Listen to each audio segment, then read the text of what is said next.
മികച്ച ആനിമേറ്റഡ് ചിത്രത്തിനുള്ള Oscar award നേടി ഫ്ലോ. ഗിൻ സെർബലോഡിസ് എന്ന ലാറ്റിൻ രാജ്യക്കാരനാണ് അണിയറയിൽ.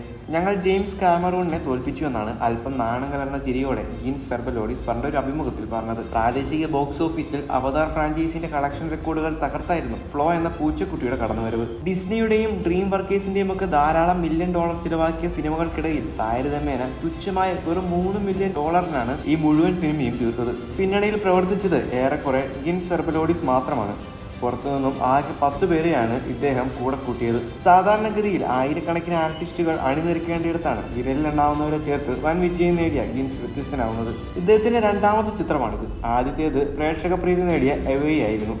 ആ സിനിമ മുഴുവനായും ചെയ്തു തീർത്ത് ഇദ്ദേഹം ഒറ്റയ്ക്കായിരുന്നു എന്നതും മറ്റൊരു കാര്യം. വെള്ളപ്പൊക്കം തുടച്ചെത്തുന്ന മനുഷ്യരില്ലാത്ത ലോകമായിരുന്നു ഫ്ലോയിലേത്. ഒരു പൂച്ചക്കുട്ടിയും കുറച്ച് മറ്റു മൃഗങ്ങളൊക്കെയും ഒരു ബോട്ടിൽ അഭയം പ്രാപിക്കുകയും വെള്ളപ്പൊക്കത്തിന്റെയും അനന്തരഫലത്തെയും അവർ ഒരുമിച്ച് മറികടക്കുകയും ചെയ്യുന്നതായിരുന്നു പ്രധാന പ്ലോട്ട്. 2021 പുറത്തിറങ്ങിയ ഫ്ലീ എന്ന ചിത്രത്തിന് ശേഷം ബെസ്റ്റ് ഇന്റർനാഷണൽ ഫീച്ചറിനുള്ള അക്കാദമി അവാർഡ് നോമിനേഷൻ ലഭിച്ച രണ്ടാമത്തെ ചിത്രമാണ് ഇത്.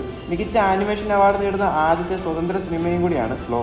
അതേസമയം ഓസ്കാർ റെക്കോർഡുകൾ തകർത്ത് ഷോൺ ബേക്കർ സംവിധാനം ചെയ്ത അനോറ മികച്ച ചിത്രം, സംവിധാനം, എഡിറ്റിംഗ്, അവലംബിത തിരക്കഥ, നടി ഉൾപ്പെടെ പ്രധാന 4 പുരസ്കാരങ്ങൾ അനോറ സ്വന്തമാക്കി. മൈക്കി മാഡിസനാണ് മികച്ച നടി. സംവിധാനം, എഡിറ്റിംഗ്, അവലംബിത തിരക്കഥ എന്നിവ 3ഉം കൈകാര്യം ചെയ്തിരിക്കുന്നത് ഷോൺ ബേക്കർ ആണെന്നതാണ് മറ്റൊരു പ്രത്യേകത. ദ ബ്രൂട്ടലിസ്റ്റിന്റെ പ്രകടനത്തിന് എയ്ഡ്രിയൻ ബ്രോഡി മികച്ച നടനായി തിരഞ്ഞെടുത്തു. മികച്ച സഹനടനുള്ള പുരസ്കാരമായിരുന്നു ഓസ്കാർ നിശയിലെ ആദ്യ പ്രഖ്യാപനം. എ റിയൽ പെയിൻ എന്ന ചിത്രത്തിലെ അഭിനയത്തിന് കീരൺ കൾക്കിനാണ് മികച്ച സഹനടനുള്ള ഓസ്കാർ.